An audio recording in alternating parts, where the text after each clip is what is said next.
What's up, I just said what's up. What's up, everyone? Welcome to the Rescape Gaming Podcast, your escape from reality. I am Corey. I'm Greg.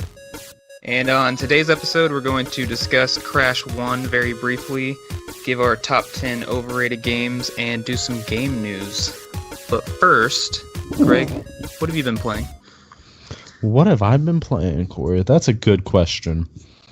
Because I've been playing very little this week. But What kind of gamer are you?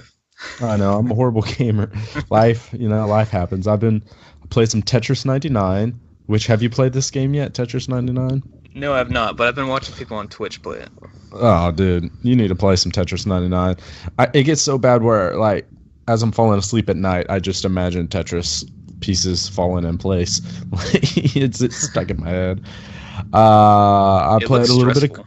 It is stressful, especially because the music gets up and going, and it's like boom, boom, boom, boom, boom, boom, boom. Yeah. Feels like a Mortal Kombat like movie, you know? Yeah. It's stressful, but it's a lot of fun and it's addictive.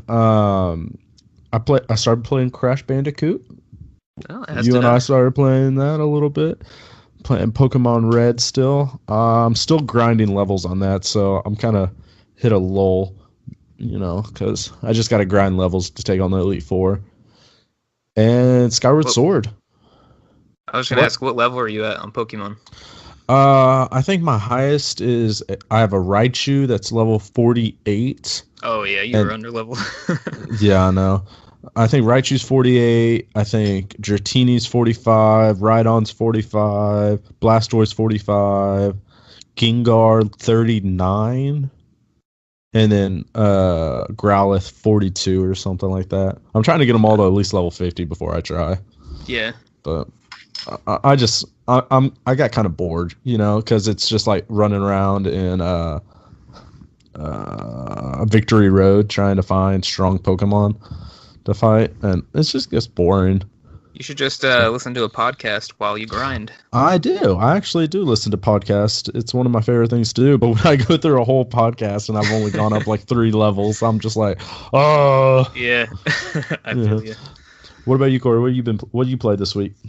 I finished Sora's half of, not even half, Sora's part of Rechain of Memories. What do you think? Fun stuff, huh? Yeah, it was really fun, actually. I had to adjust my my strategy a little bit on a few of the bosses, but that last boss is kind of difficult.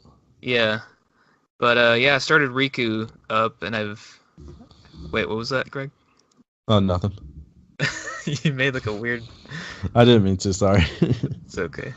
I started Riku up, and I beat all the not all the worlds, but like all the first set of worlds you do, and I just beat the most difficult world I've done so far today, which was not Neverland. Which one was it? Wonderland. That's what I meant to say. Wonderland. Wonderland sucks. They give you a really bad deck on Wonderland. Yeah, the part that I sucked with Riku is every world is a different deck, right? Yeah. Like they choose the deck for you, and I think you can customize the order, but other than that, you can't really customize it. All right. Yeah, I have barely any cards in the Wonderland deck. Yeah. It like auto adjusts you to try and make you fit for them. So I had to keep just doing the thing where like whenever he's about to put a card, I'll just match that card and then do like a draw or whatever it's called, and you end up attacking him. Podcast. Love you. Podcasts. Podcast. But yeah, so besides that, I finished Klonoa and I beat the first world in Crash. Yep. But that is it. Yeah, well, I mean, I feel like we're playing suitable amounts of game, copious amounts, I guess. Yeah. I mean, probably more than the average Joe, you know. More than my wife plays. Yeah, not more than mine, no. Yours plays a lot. She has a lot more time. She does, since she stopped having to do so much bookwork, yeah. Yeah, exactly. A lot of stuff happened in the gaming world this week. Yeah, it's on to some gaming news, I'd say.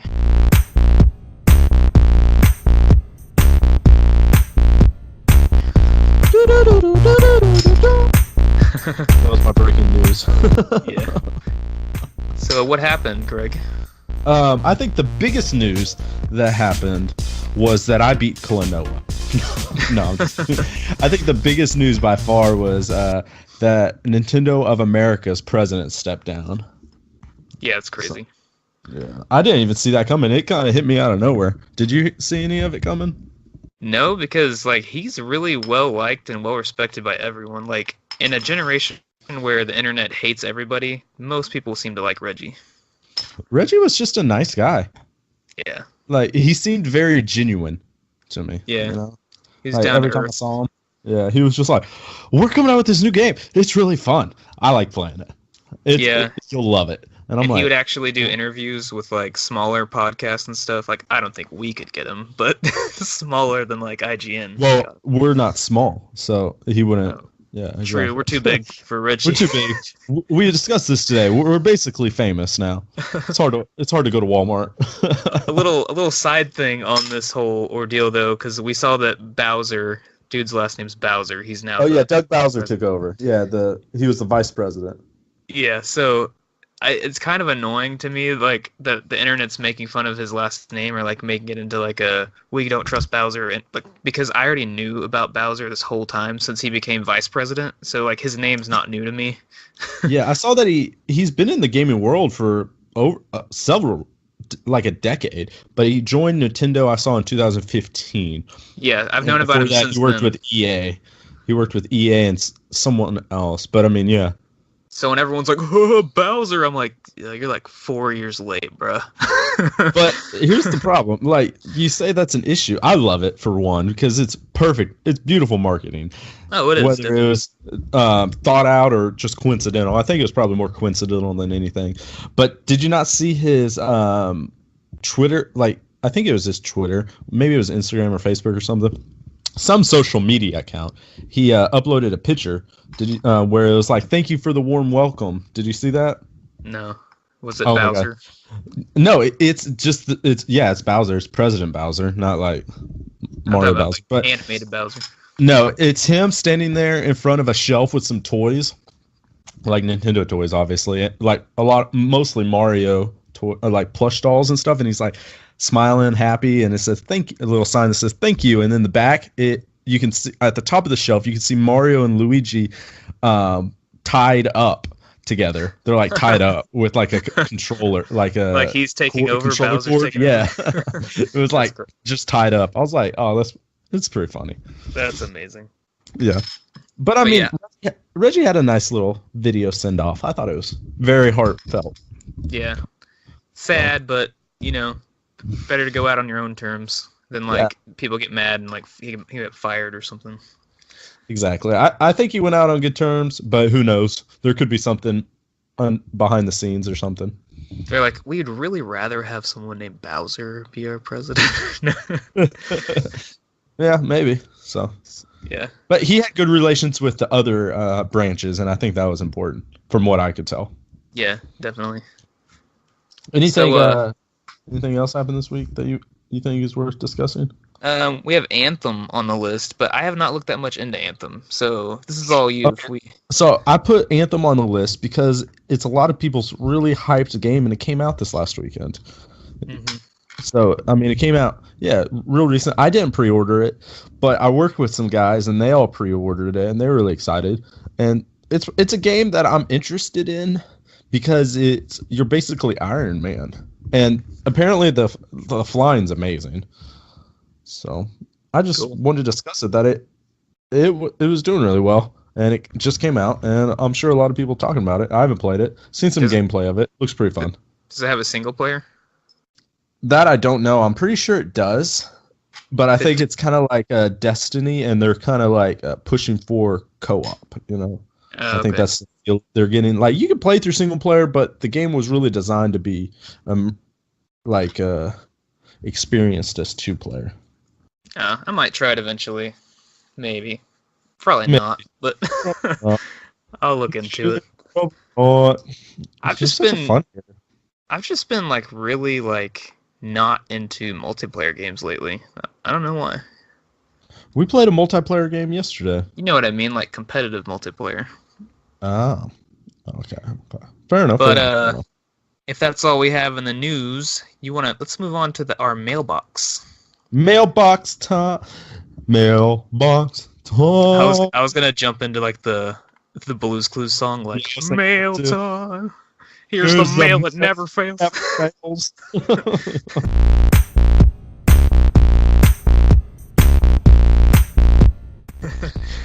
Oh man! So, all right, what kind of mailbox do we got?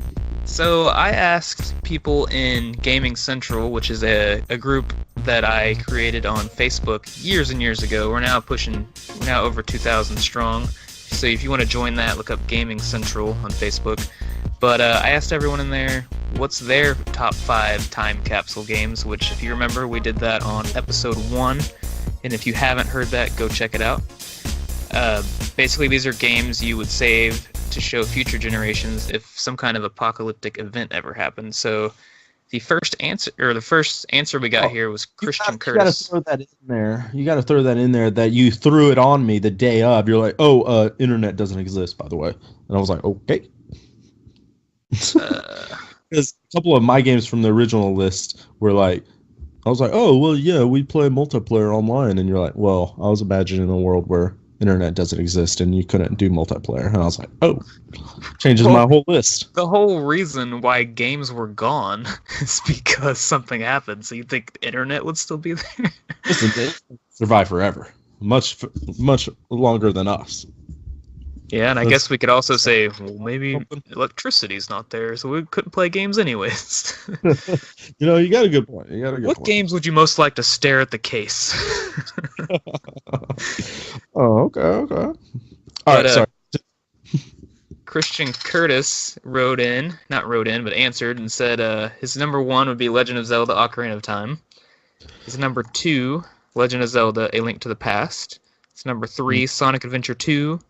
Number 4, Dragon Quest 8, and Persona 4. A lot of, not a big variety, but all great games, I would say. I have not played half of that list. I played 2 of them. No, I thought you played Persona 4. Barely. I played like the first of it. I wouldn't say that's enough to say anything. I've never dove into a Persona game, and that really irks me because I consider myself a lover of that genre, of the JRPG genre. Yeah, and this is one of those like JRPGs that's like basically an anime in RPG form. And I like both those things. Yeah, exactly. The story of Persona 4 is so freaking like captivating though that I really want to go play through it. Really? Yeah. But I've been told that you shouldn't play Persona 4. You should play Persona 4 Golden? Golden, yeah, on Vita. Oh. Well, you can get the PSP instead. You can play it on PlayStation TV. Those are only like 50, or they used to be $50. I don't know what they are now. I definitely want it. I want to try the Persona series.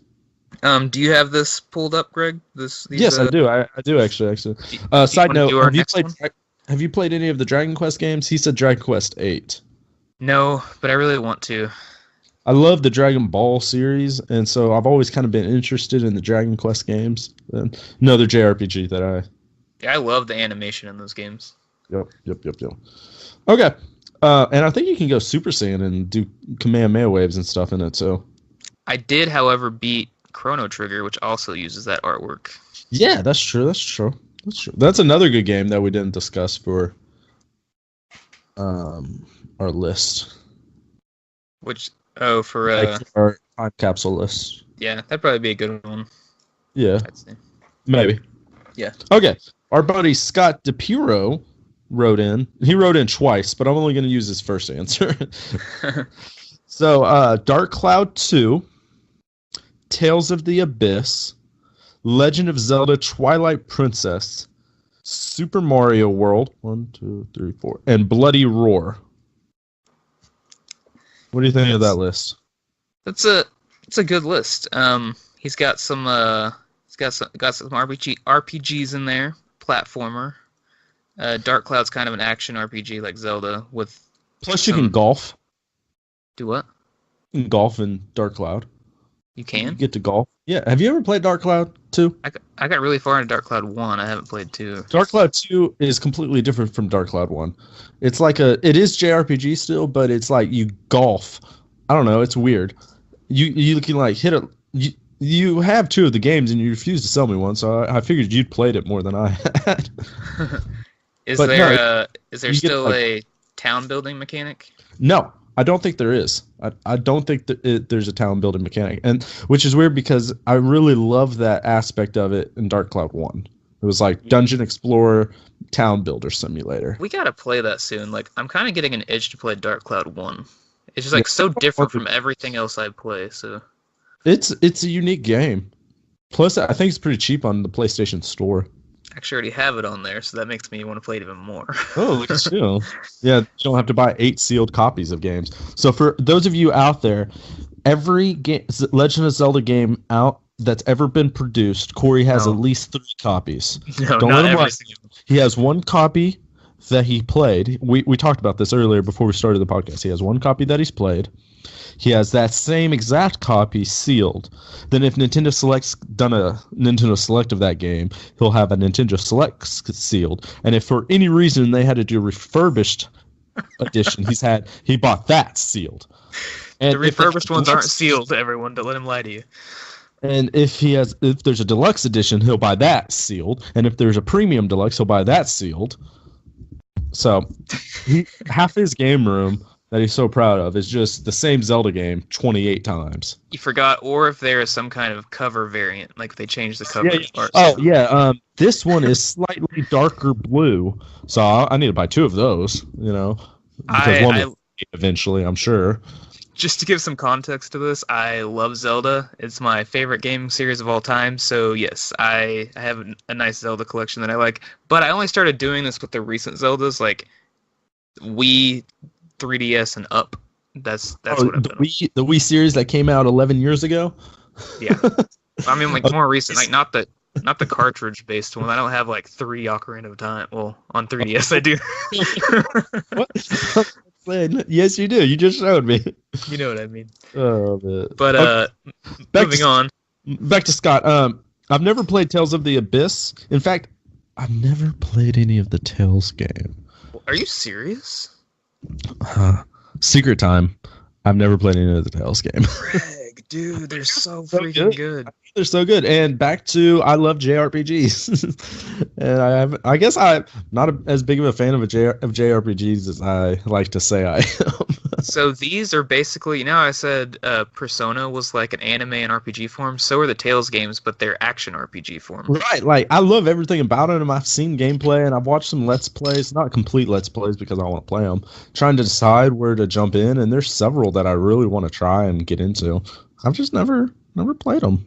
One thing I really love about them is like, say you have a party of 4 and you're just walking around the overworld or whatever, you'll get a little, on the newer ones anyways, you'll get a little notification that like there's a discussion happening.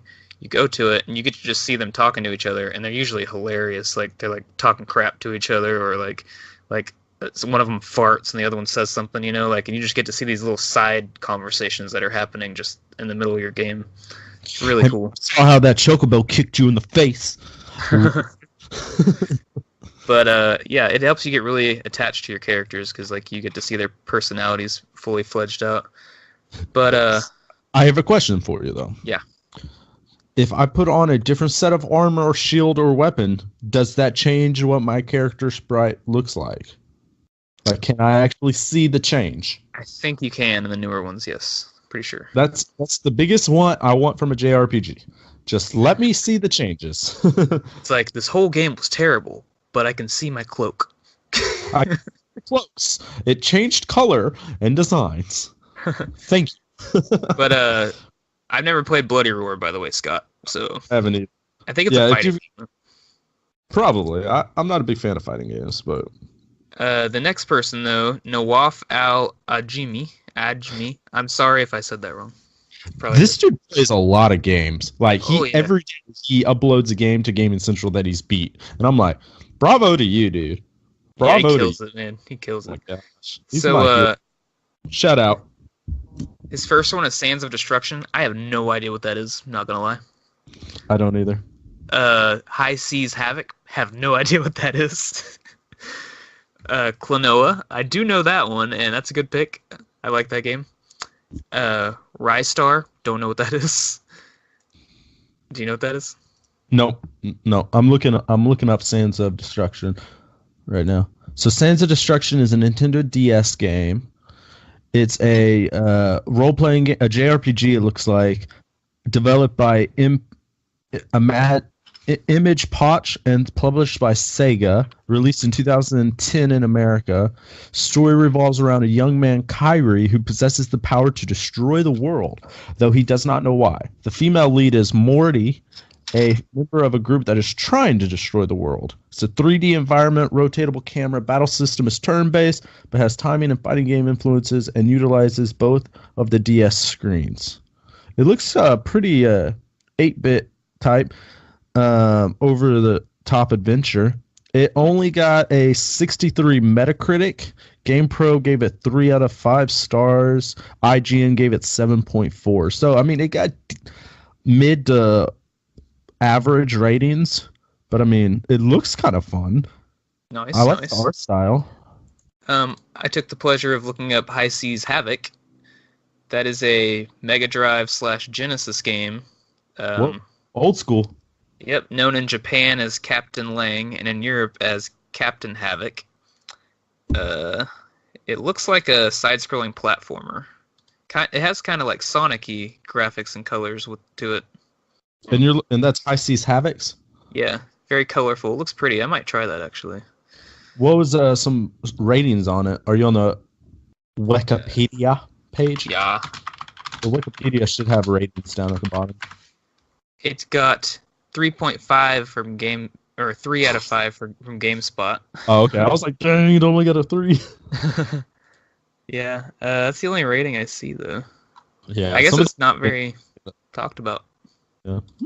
High Seas Havoc, a potential gem. Yeah. Okay. And then Rystar. I don't know what that is. I looked up Rystar. It's a platform game developed and published by Sega for the Genesis. Release date of February 95. Sega Game Gear of the same was also released. Shares theme. It looks a lot like Sonic, a 2D platformer. I think we know his type of games. Yep. You control an anthropomorphic cartoon star who uses his hands and long stretchable arms to both move and combat enemies. It looks pretty cute. I have seen this game before. I've never seen it. It got pretty darn good ratings, though. The lowest one I'm seeing is a 7.6 by GameSpot, and I'm seeing them as high as a 93. IGN, usually my go-to for ratings is 8 out of 10. Nice. Then we already talked about Klonoa and Mega Man Star Force 3. Big fan of that series. Star Force. Oh, really? Yeah. I never even heard of it. The Star Forces are... I talked about it in my Nintendo collection, but the Battle Network games, have you ever played the Battle Network games? I have a couple of those, and I saw Junior playing them. They're like grid-based RPGs, right? Mm-hmm. Yeah, they're grid-based, and you build a card, like a battle chip library, kind of very similar to Kingdom Hearts Chain of Memories, except it's not 3D. You know, you just have the 9 blocks or whatever. You can go up, down, left, and right to avoid attacks and shoot them back at enemies. Anyway, Battle Network has like 28 games in the series. Not that many, but obviously. And then the Star Force series was kind of like a sequel series to it. It used the same grid-based battle system, but it's a different storyline. It's like they just revamped the story. And Mega Man is like a alien type creature that comes to your battle chip. Anyway, they're fun games. I have the first 2. I don't have 3. I've never played 3. Got a 6 out of 10 on IGN. I like them. I like the grid-based Mega Mans. I like the Battle Networks and stuff. He has a very unique list, I would say. Wouldn't you say? Yeah, it's all over the place. Lots of platformers, but yeah, I like platformers too. Yeah, me too. Yeah, for sure. All right, next up is Mark Gorham. I think is it Gorham or Gorham? I would expect Gorham, but I'm not sure. All right, so he's got Kingdom Hearts. I'm guessing Kingdom Hearts 1. Mm-hmm. Quest 64. Ocarina of Time, a repeatable game. It seems like a lot of people like Oh yeah. Smash 64. I'm guessing you mean Smash Brothers 64, and Streets of Rage 2. Nice, nice, nice. Have you ever played Quest 64, Corey? I've messed around on it, but it's one of those games that I've wanted my entire life but never got it. You know those games? Like, I've always wanted this game, but so I might have to play through that soon. You don't have it for your. You don't have it? Nope, I never got it. I have it. Oh, cool. I have it for Nintendo 64. It was one of my brother's favorite games growing up. It's a fun game. I've never beat it, but I've really enjoyed it. You play as like a young wizard who's just starting out, and you travel the land. You travel the land, and like you get to control fire, earth, wind, and water, and battle creatures. I'm really surprised you didn't put it on your underrated list because that game gets trashed by reviewers. Well, I've never beat it. And honestly, I haven't spent a whole lot of time playing it because I really just watched my brother play it. Yeah, it seems to have a cult following nowadays. Yeah. I enjoyed what I did of it. I mean, going back, it'd probably be hard to play because the graphics suck. But yeah, I'd still try it. I mean, yeah. So Streets of Rage 2, have you ever played this game? Is that the side-scrolling beat 'em up series? Yes. I know it's a big-time series on the Genesis. I know that. Yes. I'm looking at it right now, and it's from the Sega from 1992, so it's older than I am. I've played one of them. I played the first one. I've probably played one of these games because I've played a lot of Sega growing up, and I just don't realize it. It got pretty high ratings. I'm seeing like 88s and 90s. Oh, everyone loves Streets of Rage. Very popular series. I really liked Double Dragon growing up and stuff like that. So yeah, Double Dragon was fun. So it looks similar like that. A lot of people in the Gaming Central world like Sega games. Yeah, Sega seems pretty popular. I was more of a Nintendo guy growing up, Nintendo and PlayStation when it came out, but I did have a Genesis. I only had Sonic basically. Yeah. Yeah. Sonic is always fun. I like Sonic. Sonic was fun because you could play co-op too. You could play with Tails. Mm-hmm. Some of them. I don't remember which one, but I just remember playing them. But I appreciate everybody answering. Hey, there's one more. There's more. I didn't see any more. Are you sure? Yeah, you had 2 posts for some reason. Oh yeah, double posted. Okay. Yeah. Posted. So, go ahead and read the next list. I don't have it then. Go for it. It's is it Daquan Brown? Yeah. Daquan. Yeah. Super cool dude. I just have never had to say his name out loud until right now. So shout out Daquan. Day. All right, so he's got a pretty good list. This is probably my favorite list. Not even gonna lie. So, Legend of Dragoon. Mm-hmm. Kingdom Hearts 2. Oh, okay. Ocarina of Time. Oh yeah. Persona 3. Oh, curveball. Curveball. And the real crown jewel of this list, The Bouncer. Oh, underrated. Okay. Underrated. Made our list last week. Spoiler alert. Oh man. Legend of Dragoon. Gosh, what more can you say about a game? Like that's just I gotta beat it. That's what I can say. I need to go back to it. I need to finish up playing it. It's just so good. Yeah, that's a good list. That is a good list. You guys probably know about most of these games already, so we won't dive too deep into them. But more of a popular list, except for Persona 3, but we've already kind of talked about Persona 3. And I also don't know much about 3. Yeah. And there's that. What did it get rated? I guess I could look that up real quick. Persona 3? Yeah. I'm sure it's good rating. Sure it is. It got a 89 on Metacritic. It's on the PlayStation 2. So I mean, it looks pretty good. They all look the same, to me. IGN gave it an 8.8, so I'm sure the Persona series eventually. That's another, I know we've committed to several series this year. Like, we want to finish the God of War series, and we want to play through the Kingdom Hearts series. The Kingdom Hearts series is our main series that we're playing through this year, guys, just in case you're wondering. That's why he's playing through powering through Rechain, which you're almost done. Once you get to Riku's story, you're, there. Mm-hmm. I have 3 worlds left on the second group of worlds, and then I don't know what's after that. So I think there's 3 groups of worlds, honestly. okay. So I could be wrong. But yeah, so guys, if you want us to talk about you or some of your list, be sure to email us at rescapepodcast@gmail.com. Send us your time capsule list, which was episode 1. Episode 2, we did underrated, undervalued, underloved games. We talked about games that we feel deserve more attention, more love, didn't get high enough scores, or for some reason not enough people play.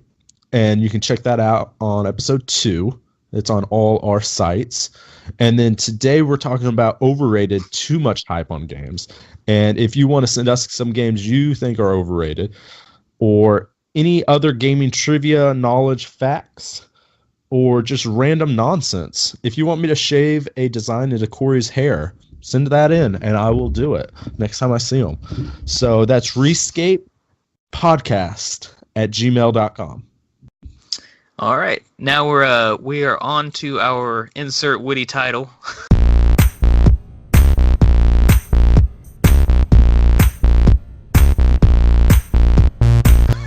We're still waiting on for you guys to give us this title.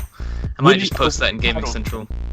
Yeah, we usually have this as its own section, like where we talk about a game we played and we beat and we really break it down, but neither one of us have beat this game because we both kind of had discussions and we were like, neither one of us will have time to beat this game in a week. Yeah, so we both beat the first world, at least, so we can discuss it a little bit, but not as in-depth as we'd like. Right. I don't want to give final ratings or anything.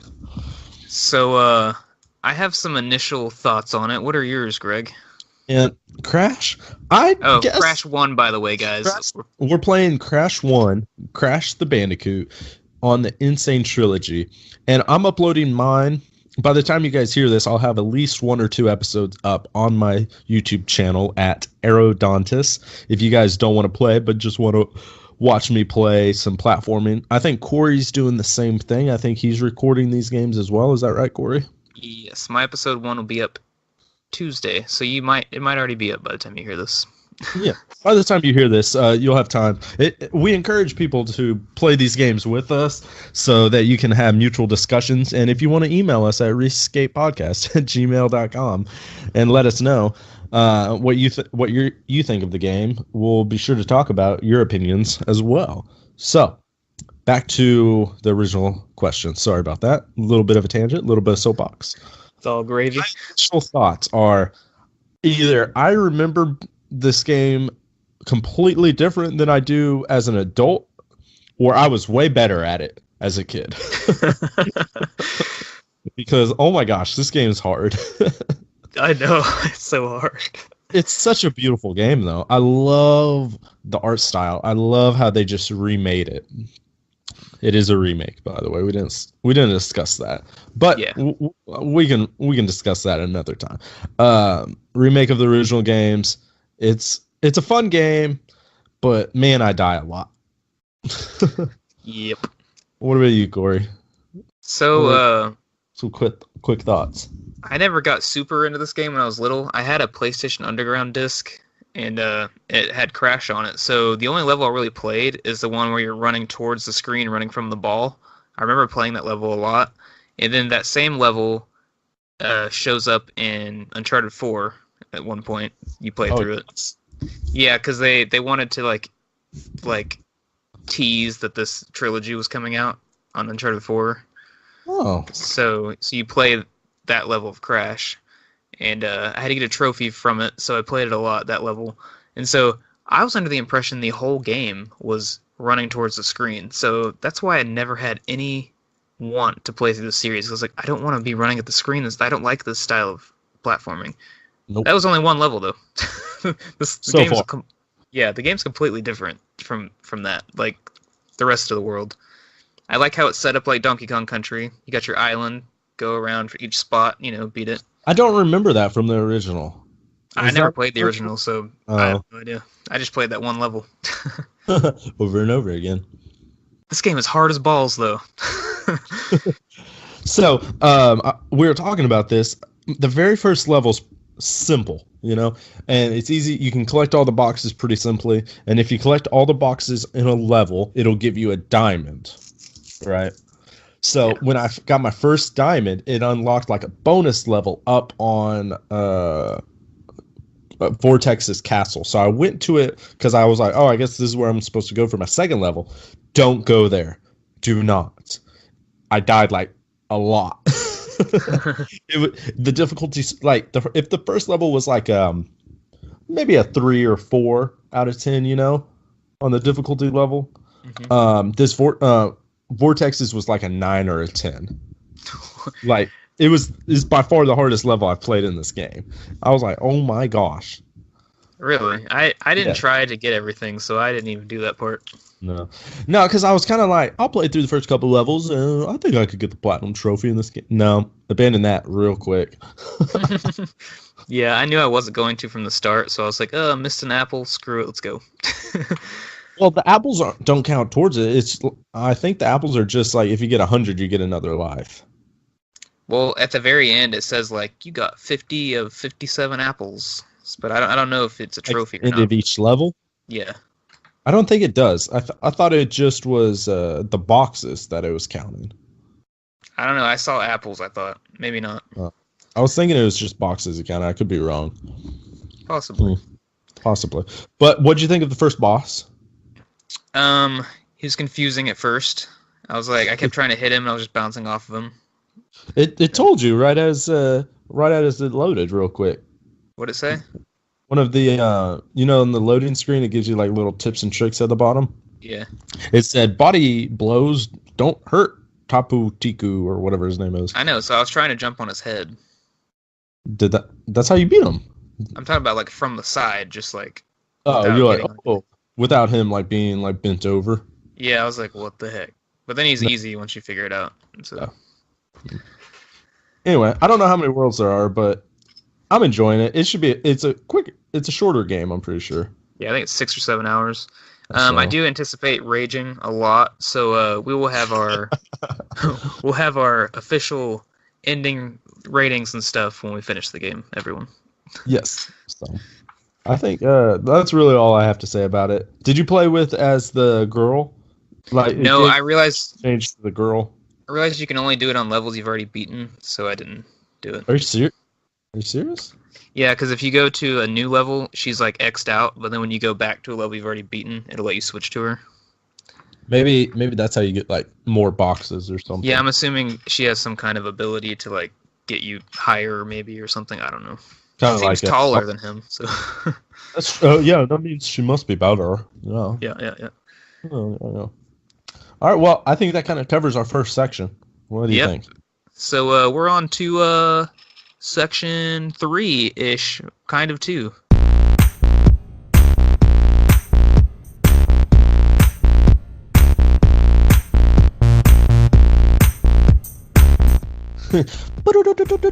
List time.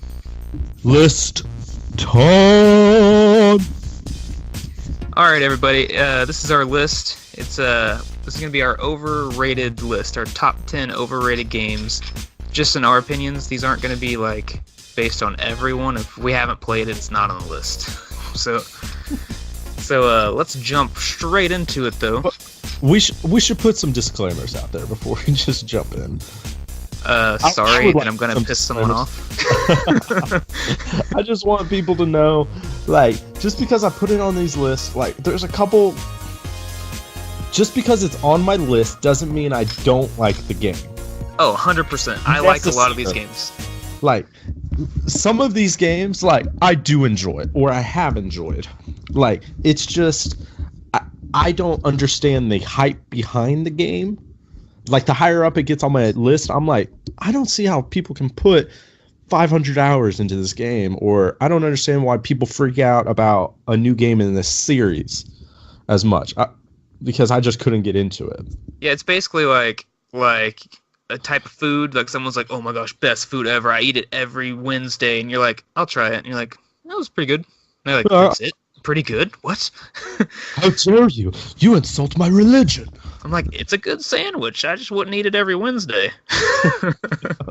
Exactly. So I just want to put that out there, and I'll explain my reasoning behind each game. But some of these games, I'm just like, I don't get it. You know, like, No. I don't get it. I don't get it. So sorry, that was just the disclaimer I wanted. Yeah, it's a good disclaimer because yeah. this doesn't mean that we're just completely crapping on all these games and don't like them. Just keep that in mind. And we're probably gonna get mad at each other because I'm sure I know there's games on my list that Corey's gonna be upset that are on my list, and I'm sure there's games on his list that's gonna make me upset. Yeah, and if you guys want to send us your list, like Greg said earlier, rescapepodcast@gmail.com. But anyways, Greg, what is your honorable mention? Do you have any? I don't have any honorable mentions. I just have 10. I had an honorable mention, but I decided to take it out just because it wasn't really rated that high. So you had an honorable mention now? Yeah. I mean, if you want, I can tell you what it is, but it got rated. It was only like a 72% rating. So I didn't only go off ratings because there's some games that people do like a lot, but absolutely, yeah, absolutely. What is the game, by the way? It was Heavy Rain, and I can see that. I can see I can see that. Like I was thinking, like, it was one of our game of the month, and it was my first real jump into that genre where you're like, I don't even know what that genre is called. It's like you pick a outcome and that changes the entire story. I think I think it's called a narrative. It's like what's it called? Interactive narrative genre, basically. Yeah, because there's several popular games, but it's not like Quantic Dream is its own genre, basically. Yeah, it does its own genre, but it's not like a Mass Effect or something where you can make choices that affect the game, but it's still like an open game. Like this, it's a story, like it's a legit just story game that you control. Yeah, with QTEs every once in a while. Yeah. So, but anyway, like I wasn't too fond of it. I know you kind of like it, but it only got like a 73 or something rating. So I was like, maybe it's not as hyped as I'm kind of surprised it got that low of a rating, honestly. Well, if it got more of a rating, we'd be talking about it more. Yeah. Do you have mentions? Yes, I do. My honorable mention. How many? I have one honorable mention that I actually threw in right before we started, and yeah. I remember you saying that. I fully expect my car to be on fire tomorrow. Fire Emblem. Fire Emblem.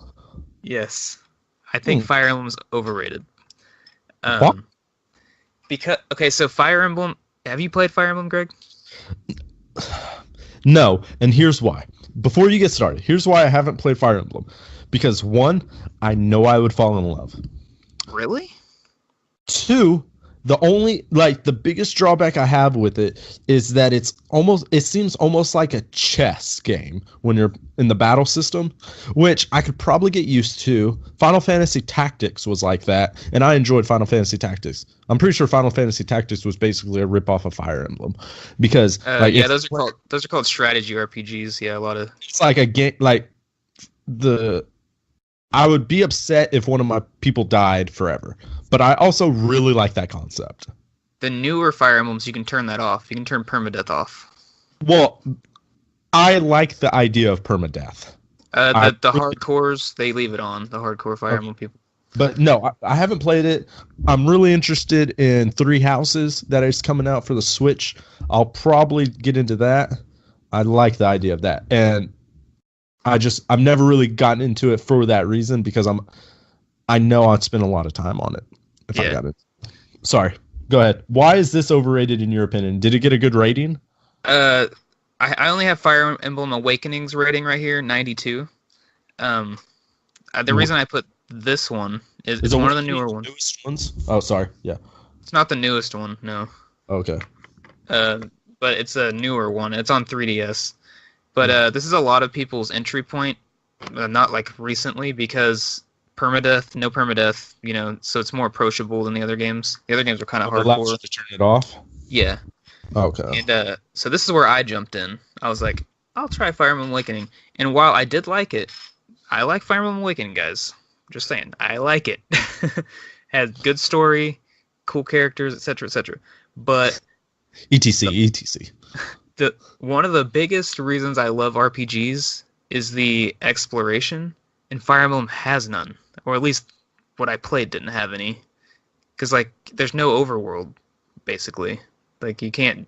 It's basically like battle, cutscene, battle, cutscene, battle, cutscene. I don't like that. So the newer one, if I'm wrong, by the way, let me know, guys, because I've only played like half of Awakening. But anyways, the newer one, the Fire Emblem elites, I will call them, they don't like it because there is exploration. They don't like that. So this makes me more excited for the new one. So the three houses. Yeah, like supposedly it actually has like exploration, like walk around overworld type stuff. Yeah, I got you. I don't see how. So it's an RPG without an open world, is what you're saying. Yeah, you're basically like cutscene. Ooh, battle broke out. Cutscene. Battle broke out. I can see where that would be annoying.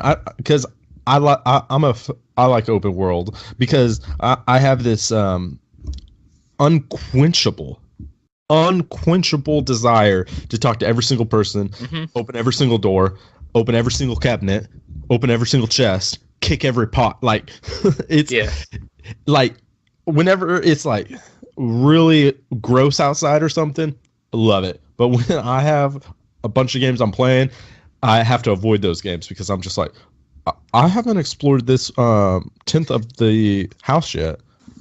Yep. So I need to go. You're like me, just line the walls, tapping the button, like see if you can do everything. Which is so weird because what if you just every house you went into, they're like, open the door, hello, welcome, hello. Can I buy this? Can I buy this? Can I buy this? Can I buy this? Can I pick this up? Can I pick this up? Anything here? Anything here? Anything here? Go to someone's house and they like walk in the room and you're just like leaning against their wall, like rubbing against their wall, just like touching everything. Like sprinting too. It's like half sprinting. You're just like dun, dun, dun, dun. But anyways, what's your number 10, Greg? Sorry, just to continue on that. I would love it if you like after you start exploring stuff, like the owner or the shopkeeper or the person in the house would be like, why are you looking through my stuff? I love when games. There's nothing over there. It's over on the other side. I love when games get literal like that. The first time I saw that happen was it was one of the Zelda games. You try to read a sign from the wrong side, and it's like, you can't read the sign from this side. And I'm like, I feel so stupid. Like, oh, that makes sense. Yeah, that makes sense. It's like the game. I like it when idiots do that, yeah. So that was honorable mention, huh? Yeah. Yep. I think I know you just went, but you should probably go for number 10 first because my number 10 is gonna upset you.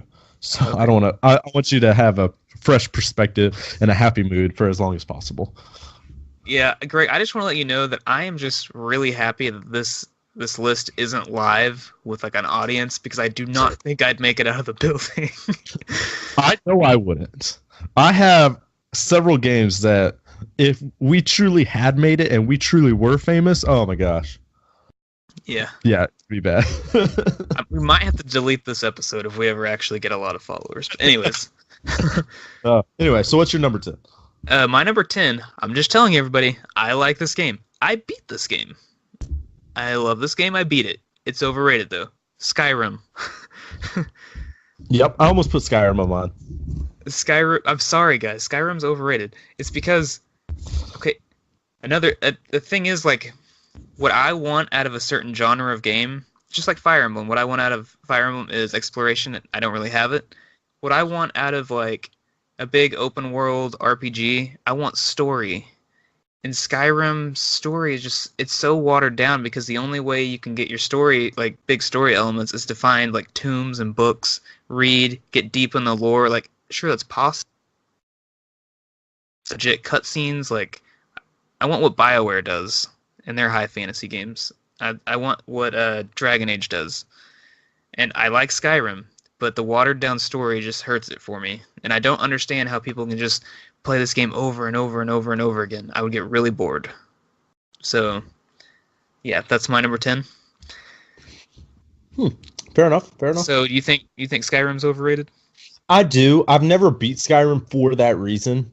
They just like. I also have a problem with games that give me ability to completely customize my character 100%, and then you never see that character because you're in first person.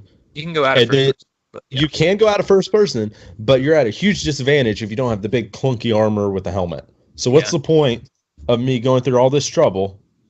I have this issue with Fallout games too.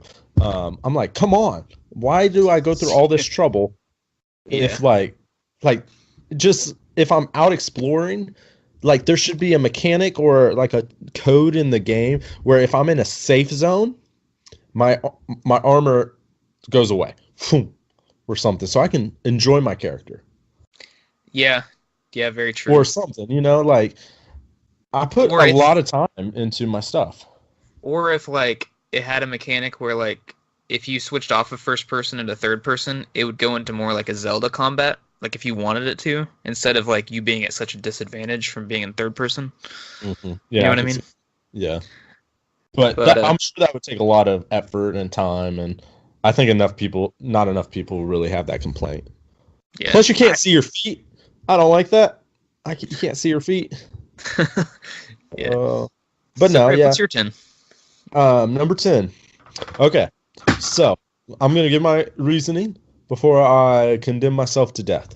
So, this is a series of games. It's not just one game. I swear to God. And it's a series that I'm really interested in, and I've tried to get into several times, and by several times I mean probably 6 or 7 times, and I've just never been super captivated by it. And I want to play them in order because they do connect, and so I hear as they go they get better and better, but I just have a hard time getting going. And for these games to be as great as they are, they should have been able to captivate me already, and they haven't captivated me to the point where I just have to play them. And that's the Uncharted series.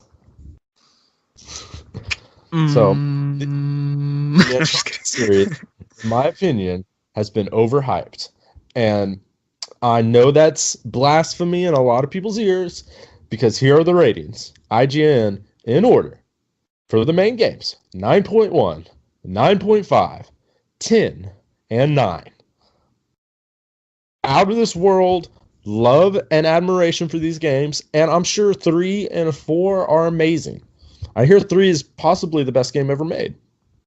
But I beat 1 probably 3-4 times, and I enjoyed it. It's a good game. It's all right. And I've played 2 a couple times, but I've never made it past halfway because I always quit playing it for whatever reason because I'm not super captivated.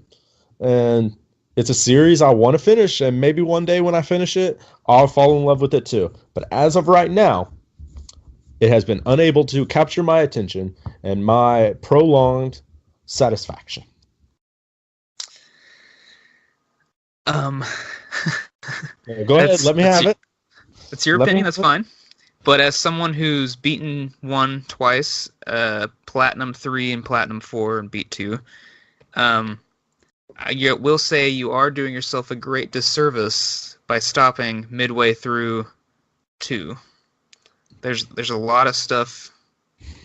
Yeah, we'll have to discuss. We'll have to discuss this further. You're entitled to your opinion. It's okay. See, here's the problem too.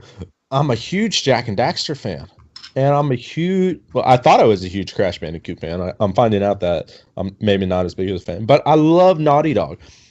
Last of Us, great. Love Last of Us. So you would think I would like Uncharted, but it just has a hard time captive. I just can't. Is it the story? It's the story, or No, is it like the story is actually not bad. Like I'm a big history nerd, so I love the archaeologist part of it. But I don't know. I just think Are you not a cover-based shooter liker? I guess like I love cover-based shooting. That's one of the reasons why I like Uncharted a lot. So I don't know. I need You're a run and gun, aren't you? That might be Call of Duty might have ruined this game for me. Kind of just realizing it, because in Call of Duty you are the run and gun. I'm the run and gun, and you're the hide and snipe kind of player, the cover bitch. So maybe that's my problem with it. Maybe now that I haven't played Call of Duty in a long time, and I'm trying to transition out of competitive multiplayers into more story-based games. Maybe I'll like it more. So maybe I'll start up Uncharted 2. I just love putting it on the hardest difficulty to where you will die if you get hit by like one or two bullets, and then just having to be so strategic, like Wait, what you like a hard difficulty? on Uncharted, yeah. Like the one guy that likes to put it on baby mode on all the time. No, it You're depends on telling the me game. It depends to on the put game. it on hard. You're like, oh, well, I'm playing Jack and Daxter. Does it have an extra easy mode? It depends on the game and the situation. But yes, Uncharted, I like to play on crushing to where the Name another bullets. game you've played on hard. Another game I played on hard, Far Yes. Cry Classic. I play most of the first-person shooters on hard. Uh-huh. Uh-huh. But anyways, Stein on hard? what am Are you I? playing? Yeah. I'm going to after I beat it the first time.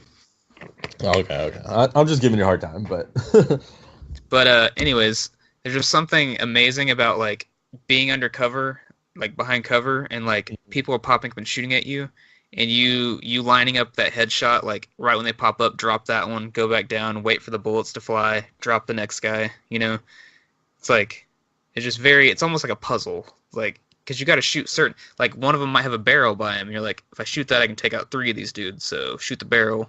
You know. maybe my biggest deal is that it's a little too realistic because there's a limited amount of ammo, and I don't like being limited on ammo. Yeah, because you're a running gunner. Like you want to just like spray it. Listen, I am a butterfly. You got to let me fly. I am built to be the Rock or Jason Statham. I'm not meant to be very stealthy like Hitman style. That's not me, man. I'm the action hero, okay? Put it on easy, you can run and gun. Yeah, I probably could. And I think that's how I beat Uncharted, the original. I put it on Yeah. easy, just ran through it. But yeah, no, I love the concepts, and I probably will like them when I finally grind through it and push through it. I know that probably makes you cringe. I'm gonna bro game Uncharted 2 to you eventually. I'm gonna just Yeah. make you do it. I need to play Uncharted 2 because that's a game that's like on my backlog in my head because I made it halfway through. I just quit playing it for whatever reason. So, Fair enough. I don't know. So, what's your number 9, Greg? Number 9. Man. I feel like I'm just starting this whole my whole list, dude. People are just gonna be mad at me. Now, I have to put a disclaimer out because I have not played the newest game from this series. It's another series that I haven't played the newest game from, and that's by far the most popular of this series. But I've played the other games growing up, and I just wasn't that impressed. And that is the Grand Theft Auto series. Good, Now, good. Grand Theft Auto 5 is got a 10. A lot of perfect scores from a lot of people got a 10 at IGN. And it is literally the highest grossing video game of all time. Still a top chart seller. And I understand, like, people love that ability to do whatever they want, like slap women, steal cars, blow buildings up, and the online sounds fun. But I guess it's just the good person in me that, like, I don't mind, like, say Infamous, for example, where it's a apocalyptic type world, or Borderlands, or something where, like, you can do whatever you want. You could blow. Well, I guess Borderlands is a bad example, but like Infamous, you could go around being a bad guy, blow stuff up if you want. That doesn't bother me. But Grand Theft Auto, where it's like you're like almost legitimately in Los Angeles, right? And you can go blow stuff up and be a terrorist if you want. That kind of bothers me, I guess, and that's just always kind of turned me off from it. Like, I don't really have the desire to go into a game and live out my wildest dreams blowing stuff up and killing people and raping people or whatever you do in that game. Yeah. So, That's just me. Like, you've played this game, right? You've played Grand Theft Auto. yes. This whole series is also on my list, so I will Let's go talk ahead about and discuss Let's it just talk here. about it. I beat Grand Theft Auto 5. I beat the newest one. I've played a little bit of Grand Theft Auto 4. I have played 3 and Vice City. back when And they I've first came played out. those too. And I even played them on, I think, PlayStation 2, where it's like over the top. I think PlayStation 2, where it's like over the top. Oh, that's Looking down 1 and 2. 1 and 2. And I remember playing on PlayStation 2, like at my cousin's house, but I just, sorry, not to interrupt. Sorry. Oh, you're good. Um, so yeah, I completely agree. Grand Theft Auto 5 got a 96 on Metacritic. I do not give it a 96. Like, I enjoyed this game. I thought it was a fun campaign. Very fun campaign. I had a lot of fun with it. But the amount of hype this series gets is just too much. Because half the time, like before 5, before the online stuff, if you talk to someone who liked any of the other ones, 4, 3, Vice City, San Andreas, etc., um, they loved getting their police stars up, running from the cops, putting in the codes to get all the guns and the weapons, and The just, tanks. yeah, wrecking havoc. And I never thought that was fun. Like, they'd be like, hey, do you want to play Grand Theft Auto? I'm like, no. I mean, can we play the story? And like, no, we're just going to mess around. I've never thought that was fun. And my thing is like, if that's the most fun you're getting out of that game, and I don't think that's fun, that game's not for me. Just not for me. so, yeah. Exactly. Yeah, exactly. I'm glad that we kind of agree on this one. This is one we agree on, and Yeah. I thought you were going to give me some backlash because I knew you played through 5 recently. I will say GTA 5 is worth playing through the campaign, though. It's a good campaign. Yeah.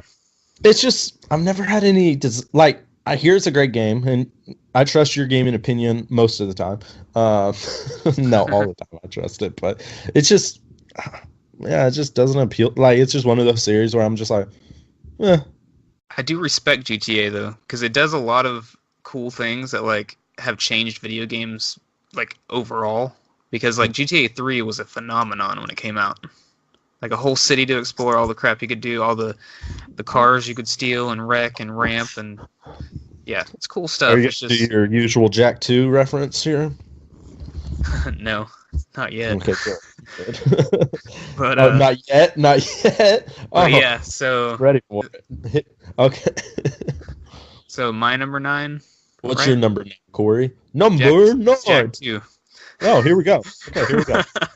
Jack Let's rank 2. our rating real quick. 87 on Metacritic. So once again, when a genre decides to change itself out of something I don't like or like, and Greg's distracting me. No, sorry. My wife popped in. Go ahead. So Jack 2, I love Jack 1. It's a platformer, I'm really into platforming, collecting, all that good stuff that all platformers do. But Jack 2 tried too hard to be Grand Theft Auto, and a lot of people love all the shooting and the car stealing and all that stuff. And I just thought it was so completely unnecessary. And also, if they're going to do that, at least make the controls good. Like, the driving controls were horrible. The aiming was just horrendous. Like, one of the worst aiming mechanics I've ever seen in a game. Like, if it's going to be that big of a thing, make it better. Just saying. So, yeah, those are my thoughts on Jack 2. Jack U, actually. So, 2 things. 1, you're wrong. 2, no. Okay, so here's my issue that I have with your issue with Jack 2. There are still platforming parts in it. Correct. Yes. There's still remnants of the original platforming part, right? Well, I mean, there's still It's not corn as in your colorful. turd. Doesn't mean it's your dinner. I agree that they took some elements of Grand Theft Auto, and I agree that they might have overdone it a little bit. But as a lover of good stories, as you are, this story is really good. It's a good story. The story is amazing. You get superpowers with Dark Jack. Super fun, right? I barely use Dark Jack, not gonna lie. Well, maybe this is probably part of your issue. But no, my biggest issue is the controls. Listen, okay, so I agree the controls are a little wonky, and I completely understand that your dislike with the controls could be bad. And there are times when you die unnecessarily, but the guns are fun. Yes, some of them are really wompy with the controls again, but if you can figure out something that works, and something that works really well in that game is the second gun, the yellow gun. Jump and you can do a jump spin, and while you're in midair, shoot. You get like a. Yeah, and I did that. basically, that's your best way to kill anybody. Plus, you get a hoverboard. Yeah, I like the hoverboard. So, I understand. I hate that you hate this game. I don't hate it. I platinumed it. If I hated it that bad, I wouldn't platinum it. But the thing is, if you're You only going to, platinumed it because I taught you the glitch. you didn't teach me that. I taught you the glitch. I got the you did platinum not. with the precursor glitch. You didn't teach me that. I was like, I'm the one. I distinctly remember you saying, "Oh man, I don't want to collect all these," and the glitch isn't working. I was like, "Well, this is how I did it, and this is the place I did it." And you're like, "Oh," and then you did it. I legit used a YouTube video for that. I hate that you're not giving me credit right now. Hey. Down with the controls, the flying controls. Yeah, it's inverted for one, and it's not very tight. The driving controls are so loose. Yeah. Okay. I don't. We've argued about this game many times, and I don't want to fill up an hour arguing about this game, but we definitely could. So, what's your number 8, Corey? My number 8 is the Little Big Planet series. Ooh, this game was so close to being on my list. I should have put it on honorable mentions, honestly. So I like Little Big Planet. Don't get me wrong. I think it's a fine platformer, but it doesn't hold a candle to any of the big time platformers, you know, like that it wants to be. And I feel like PlayStation really just pushed Sackboy really hard, wanting him to be their Mario. And so yeah, I like this series. I don't have a lot to say about it being bad, but it's got really loose controls. That's one bad thing. Mm-hmm. Number 1 got a 95 on Metacritic, by the way. They got 3 games or something, like 3 or 4 games. So yeah, and we need to finish 2, by the way. Yeah, we definitely do. I mean, I like these games. I never really dove into them like some people did. Like, I can definitely understand the hype around them. Is why I didn't put them on my list. But I just never really found them super appealing. Maybe because I'm not super creative, and I didn't really niche into the aspect of wanting to create a world. I thought that my biggest issue, the controls are clunky. In my opinion, I know we keep talking about clunky controls. Like, I like that they added in like the left and right arms and stuff like that. But I think with it being designed around kind of a, if I'm not mistaken, it was closer to a release title. It wasn't really a release title, but you know what I mean. It was an earlier. Yeah, it's supposed to be one of their staple franchises. Yes, yeah. And I think they tried to make it too hard. I think they tried too hard. Yeah, but I can see that.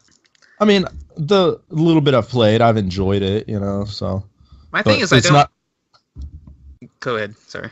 It's not a series that's, like, super captivating to me. I'm not like, oh, I want to go play Little Big Planet. That's my issue with it. It's like, it's not that I really dislike Little Big Planet. It's just kind of there.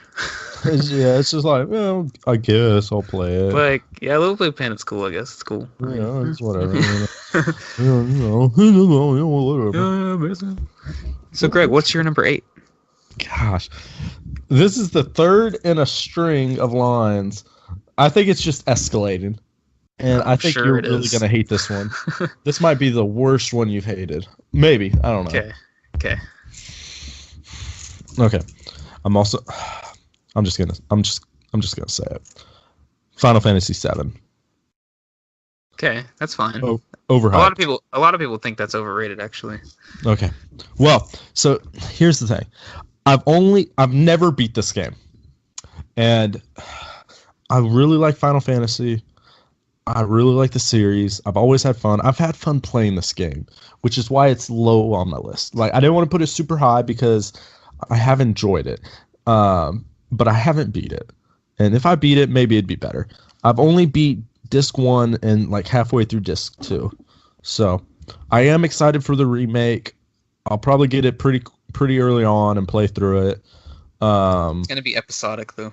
Yeah, and you and I talked about it being episodic, which kind of turns me off, but whatever. Um, I like that it kind of introduced materia, right? It was the game that kind of introduced materia and attachments that like symbolize like magic, right? You mean like for all RPGs type of thing? For Final Fantasies. Yeah, I think so. Like, it's the first 3D Final Fantasy. Yeah, and I mean, I enjoyed it. Don't get me wrong. Cloud's awesome. Sephiroth's really cool. And the characters are great. And I like the aspect is you got to do certain things to get certain characters. So it's never been a game where I've played through it multiple times, and I think it's the most amazing thing that's happened since sliced bread and Betty White. Like, I just don't think Betty White's older than sliced bread. Is why I said that. So sliced bread's the best thing that's happened since Betty White. Oh yeah. Anyway, so it's just a game that I'll probably enjoy a lot more if I ever beat it. It's just kind of like the Uncharted series. I've just never been like, ooh, Final Fantasy. But it got a 9.5 on IGN, and I know a lot of people give it their best game of all time, so I had to put it on my list because I don't know. Maybe I'm not as big of an JRPG. This episode of Rescape Podcast has really opened my eyes that I need to play more JRPGs because I haven't played enough of them, I guess. Yeah, I beat Final Fantasy VII a few years ago, and I loved it a lot. But I can see why someone would think it's overrated. I mean, it does get talked about a lot, so... Yeah, and maybe that's it. People just put it on such a high pedestal. It's also, like, kind of revolutionary, though, because it was the first 3D Final Fantasy, so it's always going to have that kind of history attached to it, so... Where would you rank it on your Final Fantasy list? Because I know you've beaten a couple Final Fantasy games. I'd put it second, behind 10 probably. Yeah, Final Fantasy X is my favorite. Yeah. So, But okay, well, moving on. Number 6. Wait. Number 6. No, I haven't done my 7 yet. What? Have you done your 7? Oh, that was number 8. 9, 8, 10, 9, 8. Yeah. 10, 9, 8. That was number 8. Sorry. And did you just give your 8? Yeah. Final Fantasy VII was my 8th on my list. Have you given it 8? Yeah. So mine was Little Big Planet. So what's your 7? Right. My number 7 is, speaking of episodic adventures, Life is Strange. I've never played that. You've never played Life is Strange? No, I have it, but I haven't played it. So don't spoil it, please. Life is Strange. I'm not going to spoil it. It's an episodic adventure that people are just freaking over about, and I figured you'd like it because it's a Quantum Dream game. I guess I'm just not a big fan of Quantum Dreams. Wait, Life is Strange isn't Quantum Dream. Is it not? It's Square Enix. It is Square Enix. Right, you're right. That's what made me want to play it, is Square Enix. But it's got a Quantum Dreams feel to it. Right. Oh, okay. Yeah. Because there's quick time events, and you play through a story, and depending on how you react in certain situations will affect the story. Except Life is Strange adds a different element, and you can rewind time for like 10 to 30 seconds. And we talked earlier in this episode, that I have an unquenchable thirst to do every single thing in a game. And the whole rewind time thing really throws a dent into things, because if I go through door A, then like if there's 3 sets of doors, right? Like you can go through 3, like you go through a door in a different hallway, go through another set of doors, right? So say there's 3 doors in each hallway. If you go through A, you get one conclusion. A, B, you get one conclusion, right? You following me? My deal is I would go through A, rewind, go through A, B, rewind, C, rewind, B, like, and that's what this game did to me.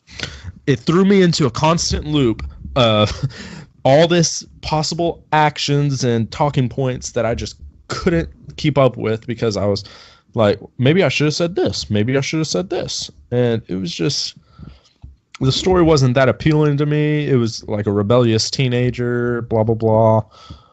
Emotional. Anyway, it got a IGN rating or Metacritic rating of 83%, and I know that's not super high, but that's a good rating. And a lot of people talk about how amazing this game is and how they can't wait for the next episode to come out and blah blah blah blah blah blah. And anyway, Okay, so while I haven't played this game, I have played mini games like it.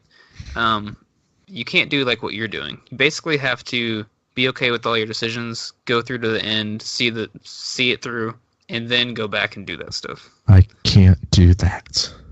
I'm just saying that's how you enjoy these games, because otherwise you're gonna convolute yourself. Like you're not gonna. You need to make the story yours on the first playthrough, basically. But anyways, Do you even know me? no, I can't do that. I haven't played this game, so I can't say too much about it. But I think I will like it though. It's one of my types of games. You probably would like it a lot. All Um, right, what's your number 8? my number 7 is the We got 7. Gosh dang it! I'm sorry. What's your number 7?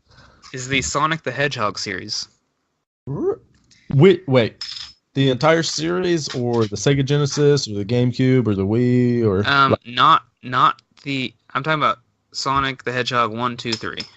like the remake for And the I guess GameCube. 4 maybe. Like No, not the Sonic Adventure. I'm not which talking about. platform? I'm talking about the Sonic the Hedgehogs, the side-scrolling platformer For speed. Sega Genesis. Yeah, but I mean they've been ported to all kinds of stuff. Yeah, but they originally came out on the Sega Genesis. yes. Okay. I just want to make sure I'm on the right page with you. I feel these are overrated just because. Don't get me wrong, I like these games. Beautiful, great music. I mean, who doesn't like that? I mean, it's just, it's in your head. Like, it's great. But Sega! I kind of think like I told you, you're not supposed to go fast through it, like how the Sonic people were saying. But that's how most people play it, and that's how I played it. And I think that if you play it that way, I've never tried it the other way, like people want you to play it. It's kind of lazy platforming because you literally just speed through it. Like, you know what I mean? Just run from one side to the other. And I'm just like, okay. Like, Mario has a bunch of depth in it when you're platforming, and Sonic just doesn't have that. I mean, or at least not the way I played it. But Right. And do you have the ratings for this game? no, I don't. No, I know. Like when that's the problem with Sonic games is that they've been redone so many times because no one can seem to figure out how to do them. Yeah, and I saw 43 on for Sonic on the Xbox 360 arcade, which maybe it's controls or something. I don't really know why it was so low, but I know Sonic. People love Sonic. Yeah, like I've always loved Sonic, but I will agree that the games have kind of under delivered. But I have so many, and it might just be this nostalgia speaking, but I have so many fond memories playing the Sonic, like those games that you're talking about, side-scrolling, super fast Sega games. And I did not play them the way you did because, again, completionist in me, I would explore every nook and cranny because you can make it through just about any level like that, right? Like you're saying. So That's how I did it. yeah, which you can explore. There's a lot of places you can explore, go into a ball, break blocks. I liked it. I do like it as well. I can understand why you would give it a harsh critic value, but I mean, People like to lift it up as high as Mario. That's wrong. Yeah, that's wrong. Yeah. And I wish that someone would come out and do a good Sonic game series. Or I'd just be happy with one. I really enjoyed Shadow the Hedgehog for GameCube. I don't know if you ever played that. No, I hear it's good though. I like the Sonic X cartoon show back in the day. Gotta go fast. Sonic Mania is supposedly pretty good. The new one. Sonic Rings was fun. It was I like like a Sonic Adventure too, by the way. like. I mean, so there's good Sonic games out there. I just wish that they'd have good ones, like more good ones, I guess. Yeah. But yeah. So number 6, 5, 6. We're on My 6. number 6, is Star Fox. Which Star Fox? Not Adventures. I love that game. I'm talking about Star Talking Fox. shooter. Yeah, Do a barrel roll. Super Nintendo, N64, which I haven't played the N64 one, but I know it's like the same thing. Just, it's like the same kind of game. I don't know. While I had fun beating Star Fox last year, I think it was, I was really just like, really? Why is there so much hype around this? And why are people so mad that Star Fox Adventures wasn't this when Star Fox Adventures was 20 times better than this? Why was that? Was it maybe because it was a Zelda clone? Yeah. Anyways, have you played Star Fox, Greg? I did. I like Star Fox. Okay, on the scale that everyone else likes Star Fox. See, I have a hard time like seeing the scale because I guess I don't hang around or I know very many people who talk about Star Fox. So I've always seen the series as kind of underloved. So I guess I've just never seen all the hype and love for it, which I'm sure there is. But at the same time, like, when's the last time a Star Fox game came out? On the Wii U. Really? A Star Fox game came out for the Wii U? Yeah. Where have I been? Which it got really bad reviews. But But no, I could see because it's pretty simple. It's almost like an arcade style game. Yeah, it's like shooting, going through rings and stuff, which I do like. I had fun. Box that you have to roll around and avoid asteroids and stuff like that. Like, I had fun. I'm just like, really? You guys love this much? Like, that's how this game is. See that. But it's got some cool characters. I like the characters. Yeah, I've always liked Captain Falco. Slappy. Slappy, yeah. Isn't that his name? Slappy? I think so. Oh, anyways. I don't know. Anyway, my number 6. Yep. Now, this is another series, kind of like you just did. And it's not that I haven't enjoyed these games. It's just I don't get why so many people put their entire lives into these games. And I have no desire to put very much time into these games, which might be the reason why I don't like them. It is the Smash Brothers series. Okay, yeah. Now, I know I have Smash Brothers Ultimate on the Switch, and I've enjoyed it, but it's severely lacking on the online play. I've had a lot of fun in the past playing Smash Brothers 64, Smash Brothers Melee, even Smash Brothers Brawl. I've played with friends before. It's fun, but I've just never really been like, man, I need to put 100 hours into this game and learn how to be really good with these couple players so I can be real good and be competitive with the people that do that. I've just never really had a desire. I love playing as all the characters. I love the rosters and all that. Don't get me wrong. But I just never really been drawn to wanting to play it very much. Now, the main games in the series got really good ratings. 8.5, 9.6, 9.5, 8.8, 9.4, respectively. They're really well reviewed and accepted critically, and I think a lot of fans, there's a huge, fan base for it, a huge, following of these games. I know people that play them religiously and play it a couple hours a day and are super excited for all the new characters that are coming all the time. I'd much rather just play something else. I just don't get it. Yeah. Well, Smash is also on my list, so... Oh, here we go. So, yeah, I feel the same way. There's people who dedicate, they just want to be pros at this game, and they put so many hours into it, have so much fun, learning all the movesets for every single character. And while I respect Smash Brothers, and I think it's fun for a good 30 minutes with your buddies, I can't do more than that. I get bored pretty fast. So I would have fun playing me and you, Corey, because we kind of have the same approach to it. If you and I were to sit down on the same couch and play it, novices, complete novices, I would have fun. But if you play with one person that's really good or one person that's above average, ruins it because they could just toy with you and you're just like, I'm having less fun because I know I can't beat you. Yeah, and side note here, Smash Ultimate has the Spirit Board, which is the only reason I play Smash.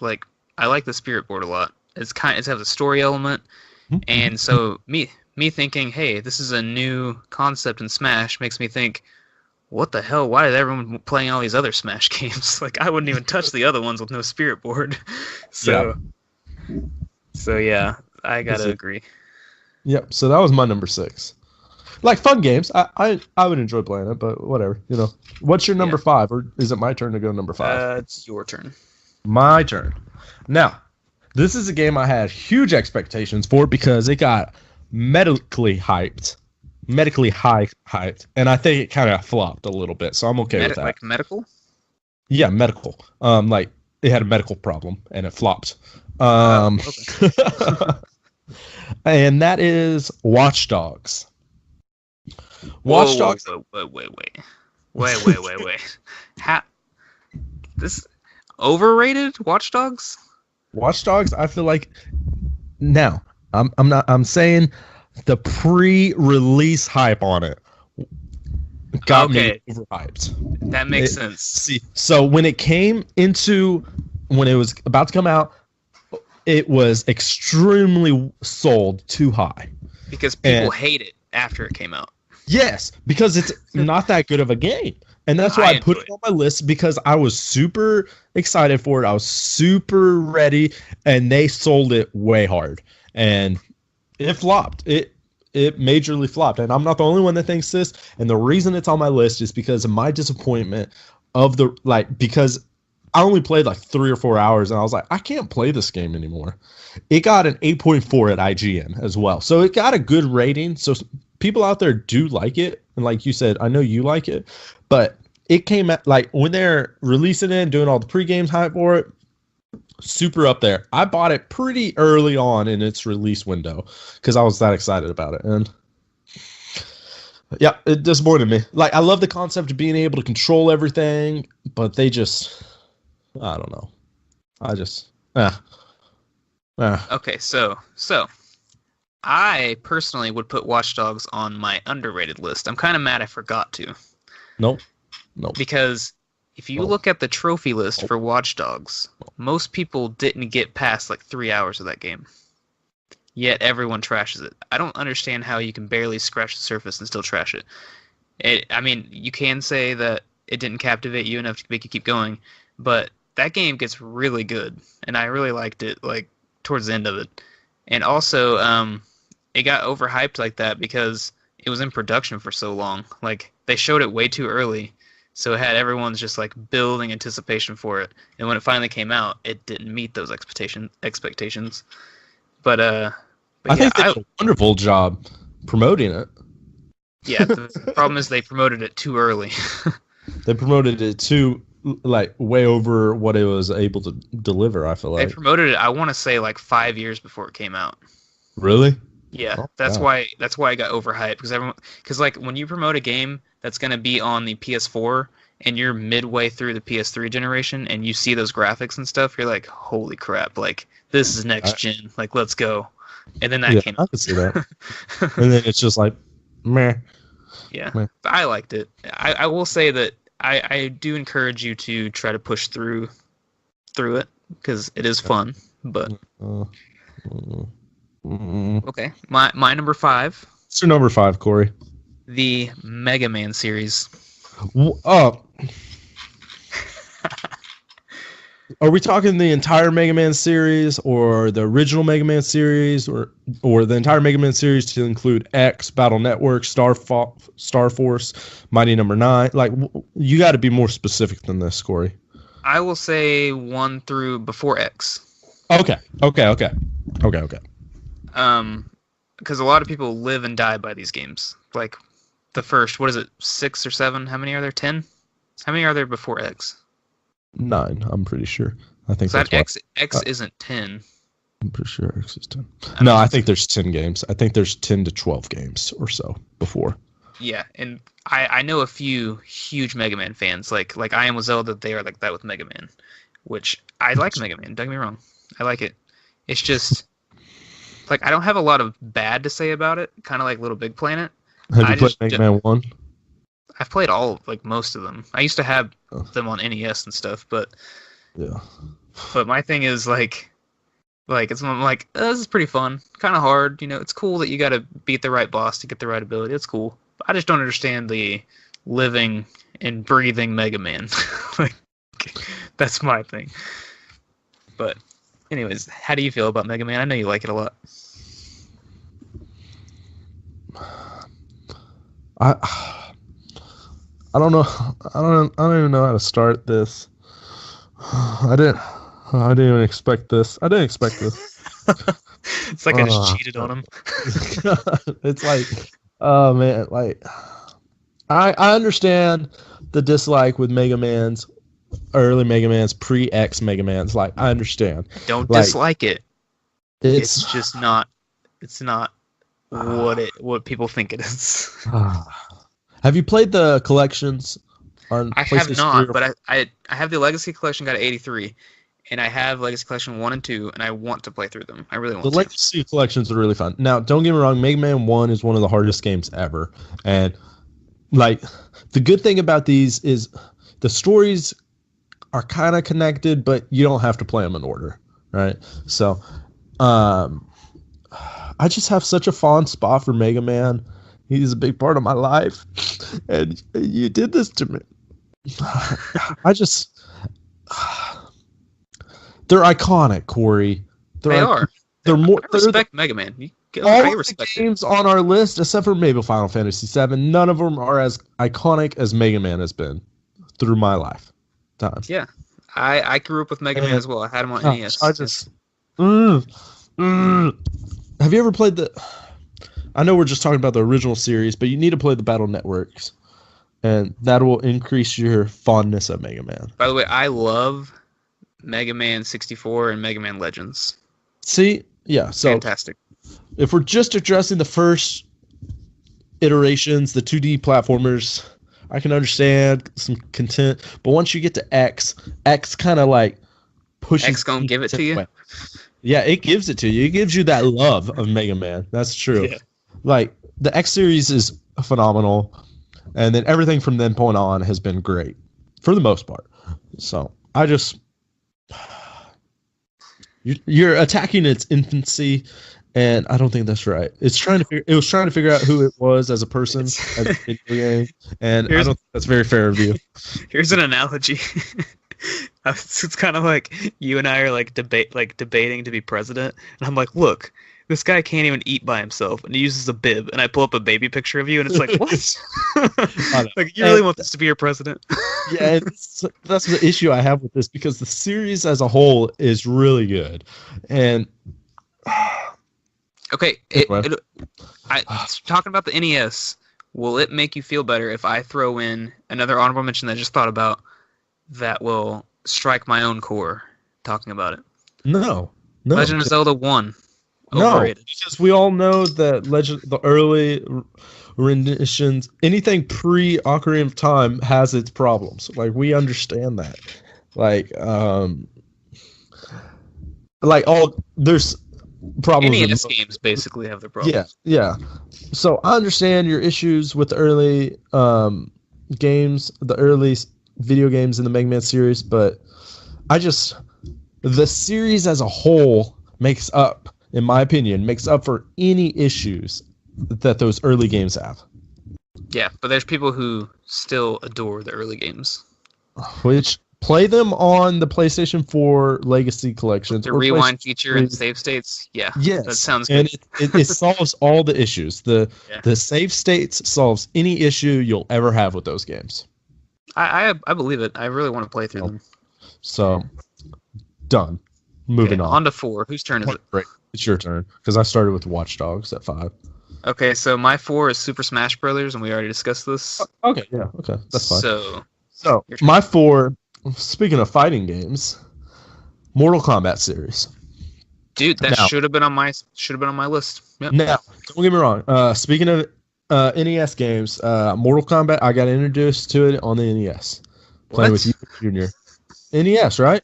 Mortal Kombat was not on the NES. It's on the Super NES and the Genesis. Super NES, sorry. Oh, okay. I was like, I'm thinking, but I was thinking Super NES, sorry. Me, you, and Junior playing together, and my brother John. And I really enjoyed it. And, like, there's a lot of aspects of the game that I really enjoy. I like the characters a lot. The movies will always hold a special place in my heart because they're corny. so corny. Get over here. Yeah, like I enjoy these games, but it's very similar to Smash Brothers series that I haven't even really played the games since the Super Nintendo, whereas Smash Brothers I've played them throughout, is why this game's higher. And the three main games there's a ton of games, but like with X and XL and the new one that's coming out, like the most recent IGN scores 8.0, 8.4, 8.4. So I mean, they're getting significantly high ratings, and the new one that's supposed to come out, people are already losing their mind over. And I'm just like, listen, it's a side-scrolling beat 'em up game. We live in a world with beautiful 3D open world adventure games, and you guys are excited about a 2D, well, it's 3D, but it's a side scroll fight game where you mash buttons. Side view game where you smash buttons just because you can rip someone's spine out is why you guys like this game. And don't get me wrong, I'm very grateful for what the series has done, because I firmly believe the Mortal Kombat series is the reason why we have some super, like, we're able to push the boundaries of graphics and maturity in some games to an extent, because the old games really kind of pushed the limits of what people expected. There's a lot of backlash, and I'm grateful for the innovations that they had, but I feel like that contributed to the early momentum of the series, and it's just kind of built since. Now it's like their staple to go above and beyond in gore and gross graphics. I can see that. Considering it was one of the first super bloody games, a lot of people bought it just for that back in the day. Right. They're like, yeah, I'm going to play this game. And, oh, yeah, I can turn the blood off. I turned the blood off, Mom. Don't worry. Yeah. It didn't even have blood on the Super Nintendo. Right, but, like, later on, they basically were forced to put in a toggle blood option. Or change the color of it, yeah. Yeah, change the color of it. But there was always a code where you can input to make it regular. But, I mean, anyway. I don't get why people are so excited about it when there's so much better options out there, better stories. I'm just not a huge fighting game, I guess. I guess that's the problem. I'm just not huge into fighting games. I'm a Tekken guy, just because I know everyone's backstories and like I know all the move sets and stuff like that. But I've never really been into Mortal Kombat. I beat Injustice, which is the same same engine basically. Yeah. And I enjoyed that, but it's because it had a really good like DC story, like superhero story. Yeah, that's why I like it. Appealing to that. That's more appealing. My nerd side. Yeah. One of the best songs ever. I will say that. Mortal Kombat. Yeah. Great song. I think I just did. I think I just did like James Bond on accident or something. But anyway, number 3, 007. No, I'm just kidding. Whose number 3 is it? I think it's mine because you did Super Smash Brothers, then I did Mortal Kombat. Okay. Yeah. Okay. So now we're getting to the top 3. Top 3 reasons why I hate Scape Gaming Podcast. Exhibit Greg. Number 3. Destiny. Ooh, yep. Okay. I should have put this on. Yep. Listen, I agree. Listen.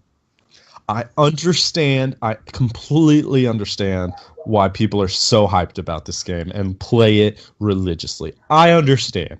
Massive online multiplayer living game for non-PC players.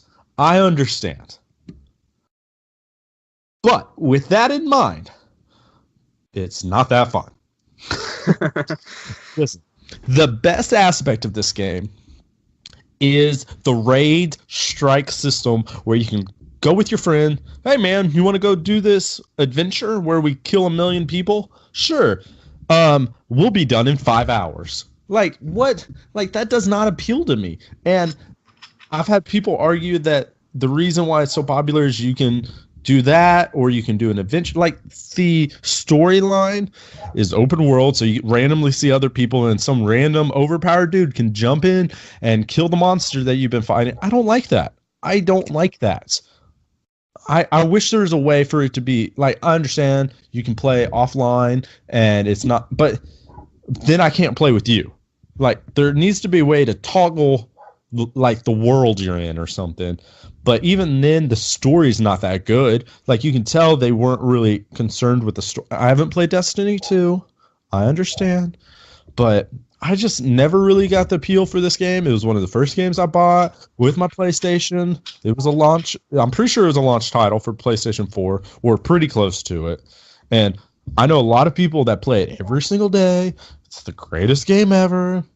And it only got a 7.8 at IGN, and Destiny 2 got an 8.4. So, I mean, they're both good, well received medically. Not medically, critically. But I don't get it. Yeah, I'm not really into Destiny. I just want to throw in, it's another one of those games that, like you said, someone with a higher level could just ruin your whole experience. Kind of like Smash, like, yeah. But yeah, the campaign is trash, which is like the main reason I play games. So yeah, I play more for games that will let me just enjoy the campaign. I like a good story.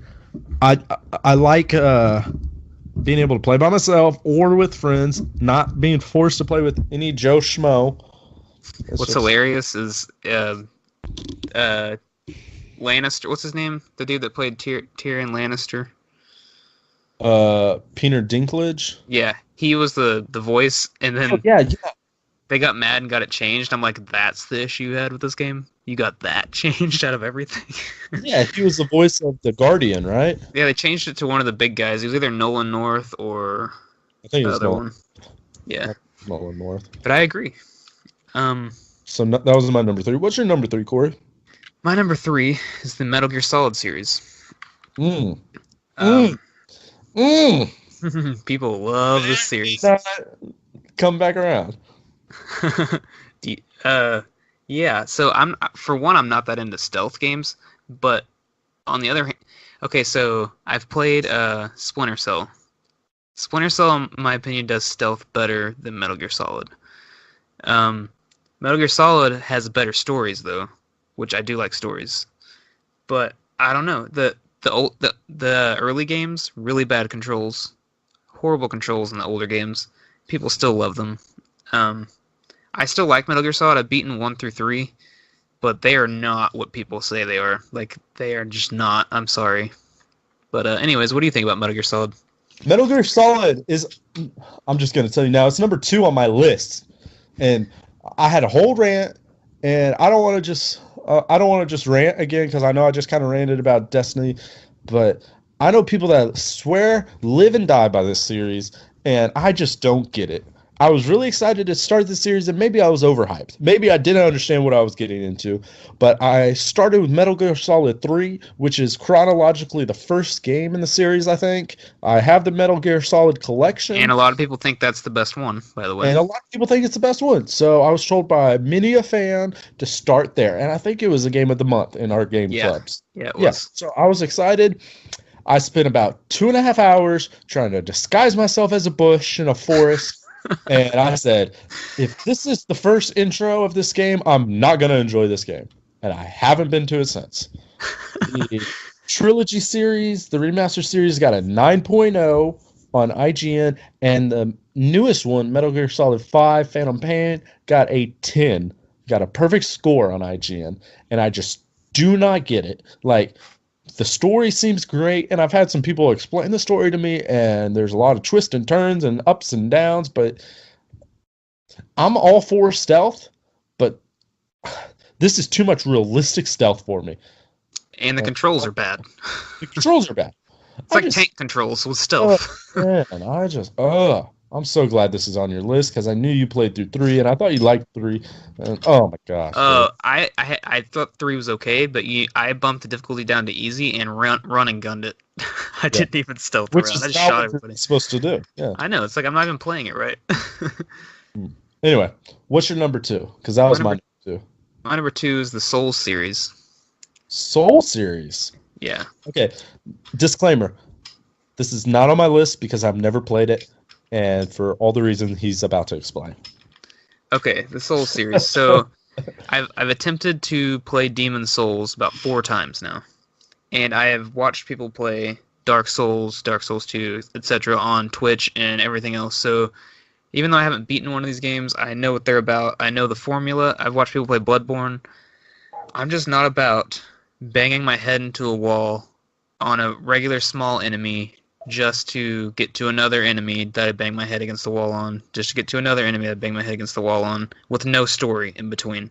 And you can say all you want, there's such deep lore if you look into it. I shouldn't have to look into it. Put it in front of me. I'm staring at a screen. Like, you know what I'm saying? Tell me the story. And I don't want to be force-fed a story, like you were saying with Fire Emblems earlier, like you were force-fed too much. But I also don't want, like you're saying, to have to search and trying to find a story at the same time. There's no story to these games. Well, like, whenever Junior, for instance, our friend Junior, he said really good deep story. Yeah, he said really good deep story, blah, blah, blah. But the thing is, you have to go out of your way to get this story. Like, It's not just there.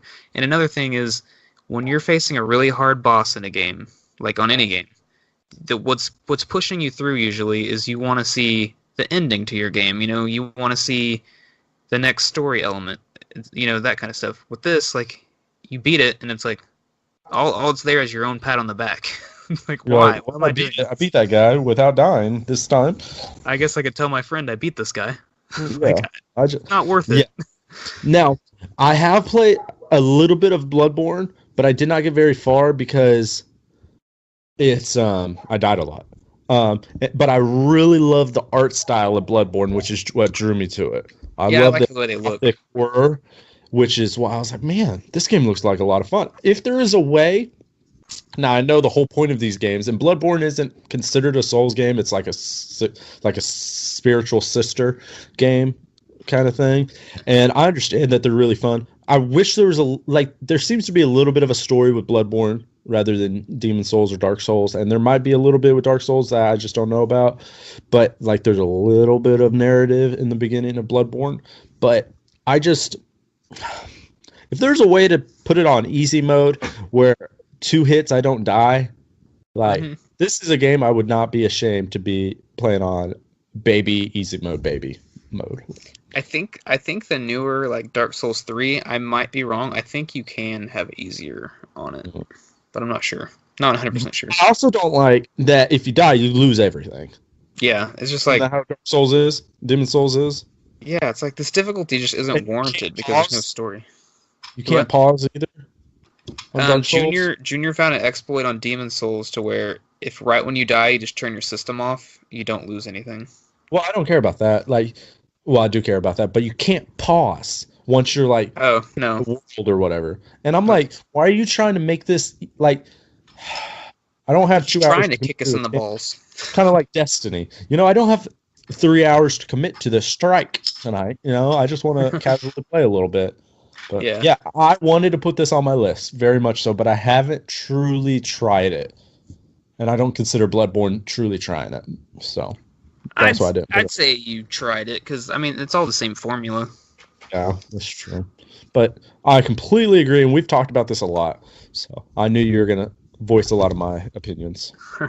Yeah. So, number 1 for Corey, overrated list of games he thinks has too much hype, too much love, or too much attention is... Grand Theft Auto series. We've already discussed. Well, that was anticlimactic. I know. So, what is yours? Big build, and you're just like, oh, we already talked about it. I didn't want to wait another 45 minutes before I gave my opinion on Grand Theft Auto, so I just went ahead and told you earlier. I don't mind you doing that. Okay. Well, my number 1 game that's overrated. And Corey might hate me for this, not as much as some of my other attempts, but it's the Animal Crossing series. I don't hate you for that. Overrated. It's stupid. It makes no sense why so many people love this stupid series.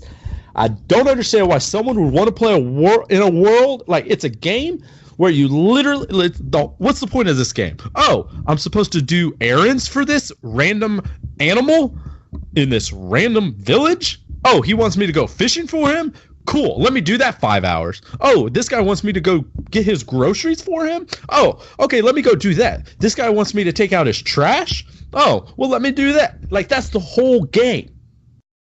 Why? Why do people like this game? Why do people enjoy... Like, if I wanted to do chores... Like, this game is just chores. If I wanted to do chores, why would I play a video game to do chores when I have to do chores in real life? I play video games to get away from chores. I do video games so I don't have to think about doing chores. I just don't get it. And listen, the main games in this series, 9.6, 7.5, 8.8, 9.1, and there's supposed to be a new Animal Crossing game for the Switch in 2019, and I just don't get it. Why are you guys buying games where you literally do errands and housework? Why? Okay, so why? Don't blow the listeners' ears out. I just don't get it. Sorry. All right, I'll calm down. Calm down. I got really deep into Animal Crossing on the GameCube back in the day. Played with my buddy. What? Is that the original one? Yeah, it's the first. Well, in Japan there was one on N64, but yes, this is the first one here. I agree with you that is what happens, but it's just such a charming world that, like... I live in a charming world, Corey. Charming. There's charming people in this world that want me to do stuff for them, and they'll pay me to do it. Yeah, I mean, I can see why you think that. I mean, I like Animal Crossing, but I can see you do all these chores and stuff to earn money to like if you were doing it's basically The Sims with animals in it. Sims doesn't have chores. Would you play this game if it was all humans and no animals? No, because it'd be called Human Crossing. I'm just saying. The only reason people play this game is because it has animals in it. My opinion. Yeah, it's cute. Yeah, I'm just... But you fix up your house and stuff, you know? Oh, so I do housework. Oh, yeah, that's appealing. But yeah, I see what you were... I don't get it. Oh, man. If you guys play these games, please explain why. Like, I know Corey just did, but please email us. Comment. Let me know. I just don't get it. I don't get the appeal. Like, I've never once ever been like, oh, let me play this game where I can do chores. This sounds interesting. I just don't get it. But that is our top 10 lists. Be sure to you guys. be sure to email in and let us know your top 10s. rescapepodcast@gmail.com.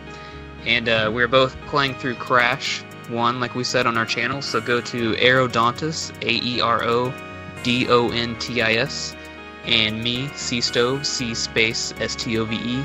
Check us out, comment, etc., etc. We're going to start putting these podcasts on our YouTube channel, by the way. So if you are listening on YouTube and you want to get your episodes 2 weeks early, be sure to go over to your favorite podcast service and follow/subscribe there. What, Greg? Your cat just scared the crap out of me. This cat just randomly jumped into his screen, because we video record when we do this, but we only upload the audio. His cat just jumped into the screen randomly, and his whole mic just goes because his chair squeaked, and it scared the crap out of me. Yeah. Oh, sorry. It's all good. But next week we will be talking more about Crash, more about gaming news, and our list is going to be different because obviously we're not going to talk about more overrated games. What are we talking about next week? What's our list over, Corey? We're going to be doing our top 10. Did we agree on video game characters? Video game characters. Yes, top 10 video game characters. So if you want to give us your top 10 video game characters, email us at rescapepodcast@gmail.com, or if you're listening to this late, you can go ahead and comment in our comment section and give it to us. So, yeah. Got it. Do you have anything else to say, Greg? I just want to thank you for having me on today, and I'm excited for next week. Oh, me too. And I hope all of you are excited as well. And I hope you all come back.